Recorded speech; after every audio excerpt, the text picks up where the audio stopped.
Namaste ji, namaste. Welcome to Courtroom. In this series of lectures, we are going to be tracking judgments for the Delhi Judicial Services mains examination, the subordinate examination. That is, since they have a habit of modifying facts from the Supreme Court judgments and Delhi High Court judgments, and they keep on asking you the questions in your mains paper. And if you know these judgments beforehand, you're going to be scoring a lot many more marks. Now we go to Neetaben Patel versus Dinesh Patel. So this is a judgment from the impugned judgment of the Gujarat High Court. So this was basically is coming from an appeal there. So we'll go into the facts now. You can make your own notes if you need to save time. You can download these handwritten notes in not so very pretty handwriting, however, and combined with I'm going to combine this file with the main Supreme Court judgment, and you can download it from the link below. It's not free, it's available for a nominal charge because, well, free, there is no free lunch in the world any which way. So marriage is happening in 1987. There was a kid that was born out of the wedlock, that is Devashya, in 1990, and the mother basically was appellant and was a doctor, and she stopped practicing post the birth of a child, and she remained a housewife. In 2007, the husband approached the court. So husband is the petitioner, the original petitioner, approached the family court under section 13 of the Hindu Marriage Act, in which prelims ke liye good revision, either husband or wife can present this petition on the ground, and he alleged the wife is guilty of cruelty. Alleged, not the court की कोई conviction नहीं है यहाँ पे. So the wife countered in family court that she accused the husband of desertion and no maintenance. And plus, in her written statement, she mentioned a woman named Hinaben Munubhai Panchal, who husband now cohabits with, and there is claims to the world that she is his new wife, this आपकी Hinaben ji, and husband in his counter claimed that she's only his hospital manager, only maintains the accounts, there is no pretty much relation, and there is no relation with the case. Wife then alleges that the new woman and husband are married. She files application to amend her written statement to include this plea. Now, the main issue is that under section 23A of the Hindu Marriage Act, can you claim relief rather against a third party? So in a obviously petition and respondent पति पत्नी के बीच में लड़ाई हो रही है, can you get a third person and claim relief against them? Basically husband, यहाँ पे main issue जो रहेगा कि husband साहब की जो दूसरी जो शादी हुई है, can we get it declared as void under this very petition?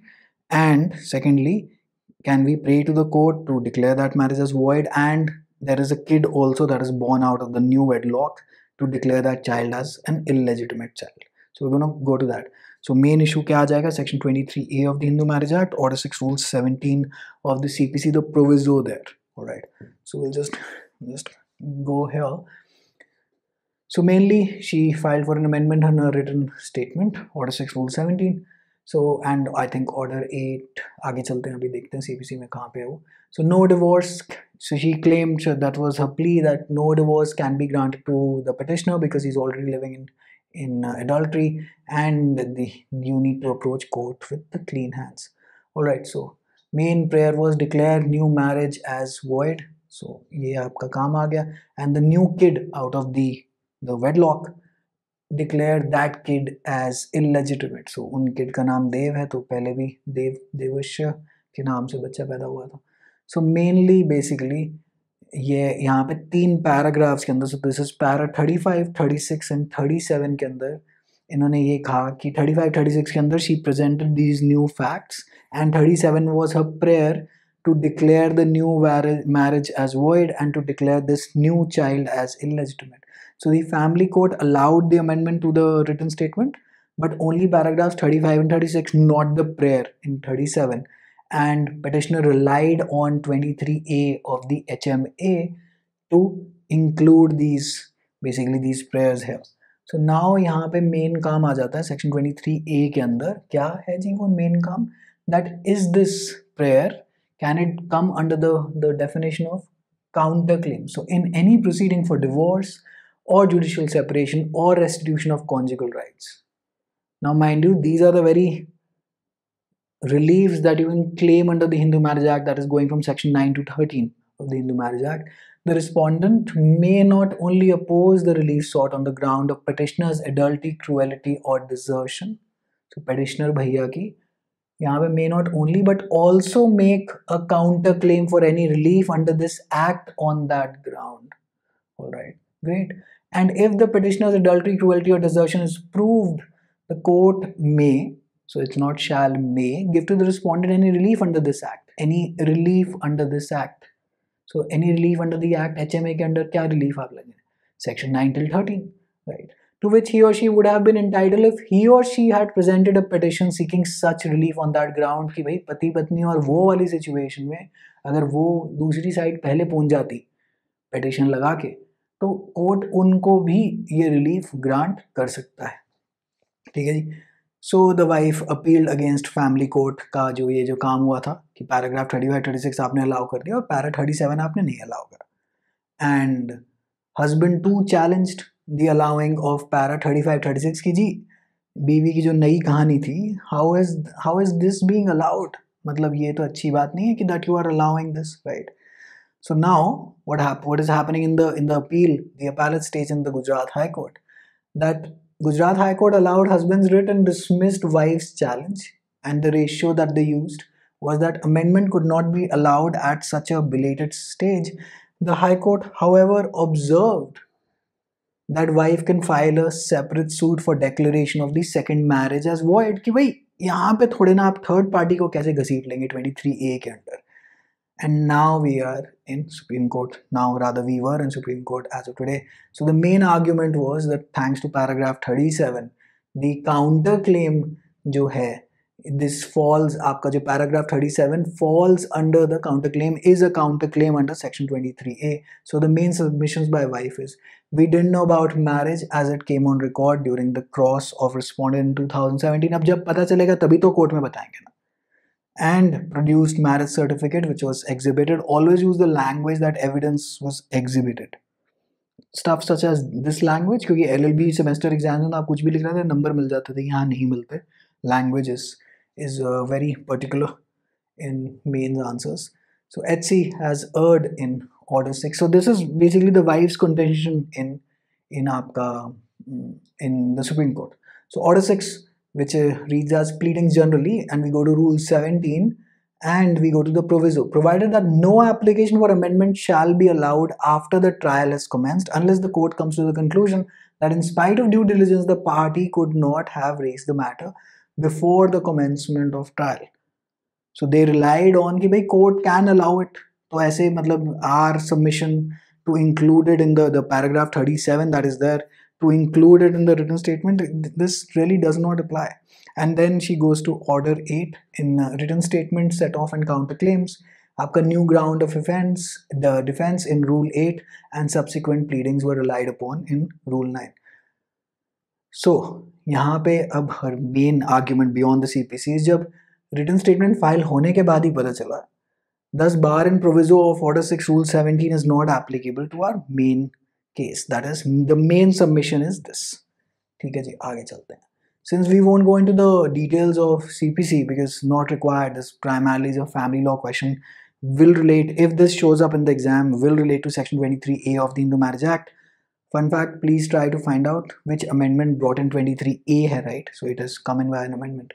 So the main submissions of the husband are that section 23A permits a counterclaim. Yes, we agree, but only under the HMA. You can only seek such relief as available under the HMA. Section 9 to 13 only are the reliefs available, and bar of proviso of order 6 rule 17 CPC applies as in 2007. So it only, ये जो proviso के अंदर जो bar है कि आपको हम नहीं allow करेंगे, this applies only if the court allows, as in this becomes inapplicable only if the court allows. लेकिन यहाँ पे कह रहे हैं in 2017 in a cross examination she knew of the second marriage and had applied for a copy of marriage certificate which they also exhibited, right? And the High Court also observed that the same conclusion, that wife knew. अब now यहाँ पे decision आ जाता है that section 23A के अंदर supreme court कहता है ये सीपीसी का काम तो तुम बाद में रखो, पहले हम ये चेक करते हैं. First let us check if relief sought is actually available. भाई क्या रिलीफ, ये what is she seeking? She is seeking कि भाई please I am praying, I am pleading to the court that please for God's sake declare the second marriage as void, declare the second child as illegitimate. So can we grant such a relief under section 23A in a petition for divorce where the wife is the respondent? क्योंकि petition तो husband की तरफ से आई थी, right?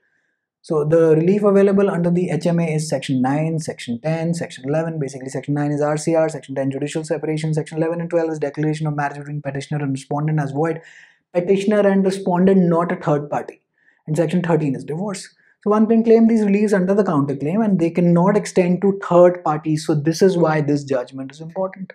So the Supreme Court said that you cannot go after Dev, you cannot go after Hina Ben and their status under this case. Alright, so no relief. This cannot come under the case law of, or rather, no, not the case law. The terms counterclaim under section 23A. So in Damodar versus Urmila, this was a very similar case of AR 1980 and Rajasthan High Court ka case hai. So the Supreme Court agreed in toto with this. The High Court ki jo judgment order now, and I'm reading this and when you'll be downloading, if you'll be downloading this PDF.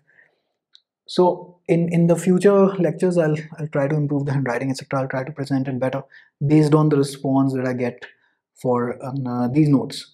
So uske baad fir we'll keep on improving, etc. So the High Court judgment order, it was set aside of not allowing para 35, 36 and 37 altogether. So the High Court said bye bye, मैं कुछ भी नहीं allow करूँगा. So 35 and 36, the order passed by the family court was restored to allow paragraph 35 and 36 and not paragraph 37, which was about the prayer.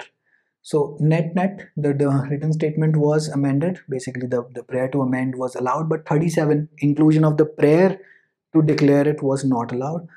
And the Supreme Court observed, however, it is open for appellant to initiate proceedings by the way of filing a substantive suit. And we'll club the original judgment, of course, so you can go through para 37, etc. And this is the first judgment in this series of lectures. If this has helped you, well, stay tuned for more. Wishing you all the very best. Take care and stay committed to your preparation. I'm sure you'll ace it whenever the notification comes out. Wishing you all the best again. Take care. Bye.